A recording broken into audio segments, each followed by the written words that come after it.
What's your full name? My name is Ismail and my surname is Sadigov. You can call me Ismail. Hi Ismail, welcome to your IELTS Speaking exam. My name is Nigar, I'll be your examiner for this part of the test. So in the first part, I'm going to ask you several questions about different topics. Let's talk about cinemas. How often do you go to the cinema to watch a movie? Nowadays I don't have a lot of time, so nowadays I try to go cinema properly like once a week. So I watched Dune on the big screen this week. I suppose once in a week I go to cinema. Did you usually go to the cinema when you were a kid? Nope, because my parents don't like cinema places because these places are far away from our home. So I prefer to watch movies and TV series on the TV. Do you like to watch movies alone or with your friends? I suppose I would prefer to watch a movie alone because when I was alone I can focus on the visual effects or some other things. But when I was with my friend, we always talk about something and laughing. So sometimes I miss the essential parts of the movie. Do you like to go to the cinema with your friends? Yes, if I have a chance, I invite over my friends and we go to the cinema together. So we buy some popcorn and Coke, so we watch a movie. What kinds of movies do you like best? I think I prefer dramatic movies, like immediately something changes and you feel bewildered or puzzled. I remember watching Alfred Hitchcock Psycho. This movie is very great and I suppose this kind of movies I like best. Okay, let's talk about time management. How do you usually organize your time? Usually I try to organize my time at the night because when I organize my tomorrow I can sleep better and I can sleep well. So when I wake up in the morning I know what should I do and I do everything which I wrote yesterday. Is it easy to manage time for you? Nope, it's not easy because I work and study at the same time. So sometimes I feel overwhelmed. That's the reason why I try to write something down because when I write my tasks, my schedule, I can see a lot of opportunities to create free time. What is the hardest part about making plans? I guess the hardest part of making plans is to begin. Because when you begin, everything comes along the way and you start to create your plan and your schedule. What is the latest plan that you made? I think I organized one meeting with my friend for tomorrow. So it's the last plan I made yesterday with her. Okay, let's talk about mirrors. How often do you use a mirror?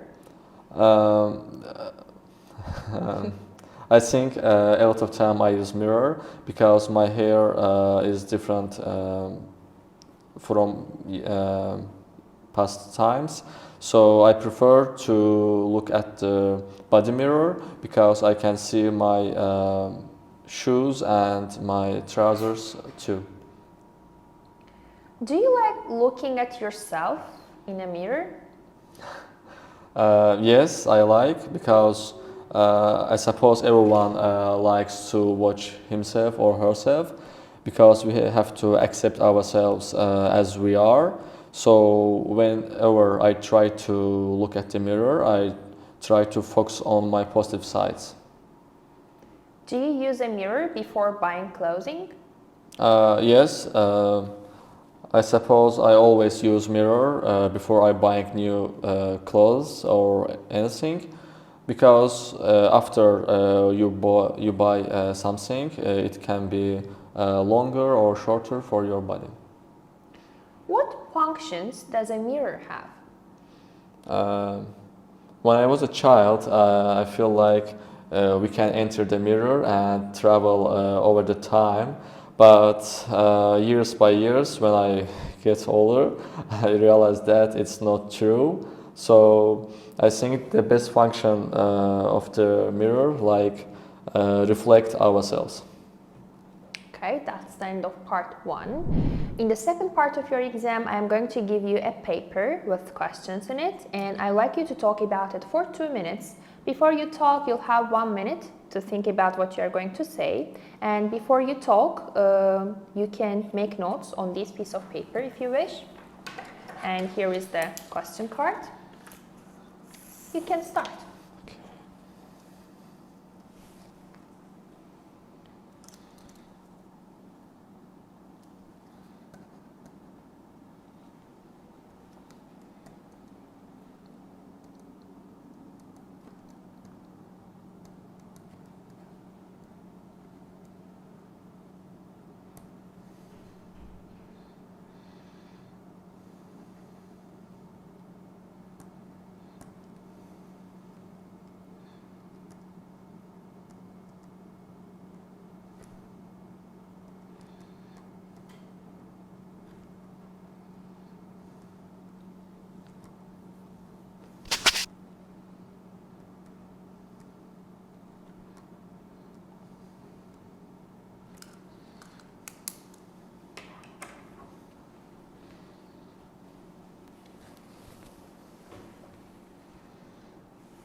Remember, you have 2 minutes. Don't worry if I stop you. I'll tell you when the time is up. Did you understand? Yes.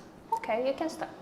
So, I suppose my favorite city is Baku because I was born in Baku and grew in this city. This city is very important for me because I always remember my childhood memories, my friends. I remember one time we went to Georgia and we were in the Tbilisi city, but I have always missed the Baku because it's so natural for me, and I think I used to live in here. Some people also prefer to live in Baku, especially some Arabian people or Arabic people.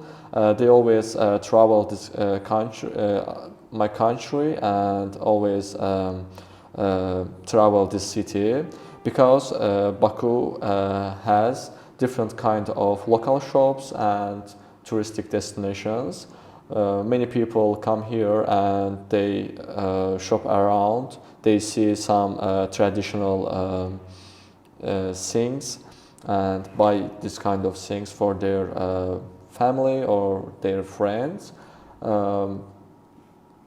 Other words I want to say about Baku, it plays important role in our country because it has historic past. So you can travel in Baku museums.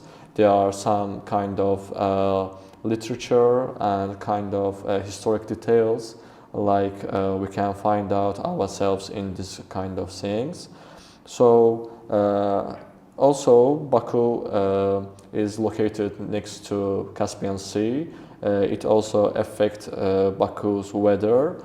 So I think our weather is best in the world. Thank you. All right. Okay. May I have them back, please? Yeah, sure. Thanks.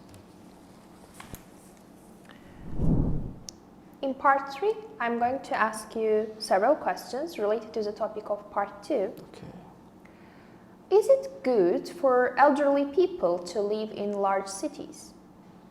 Yes, it's normal, but some people think that it's not a common thing for elderly people to live in the city because there are some noise pollution or air condition is lower. But when they try to live in countryside places, they can face with some problems like, let's say, how can I say?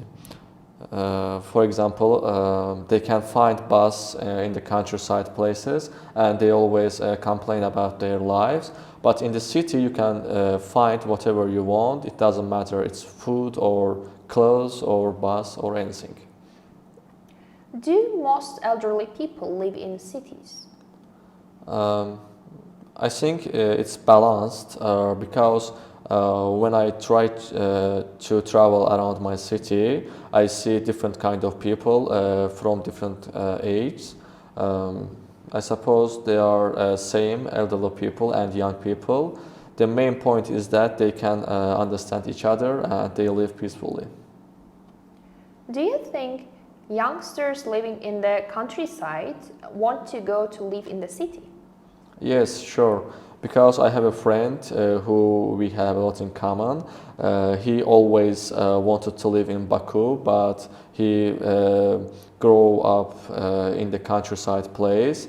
That's the reason why he applied for the university, which is located in the Baku. So he gained some scholarship and study in Baku. Do you think well-developed tourism will have negative effects on local communities? Sometimes yes, sometimes no, because it has, I suppose it has more benefits more than negatives.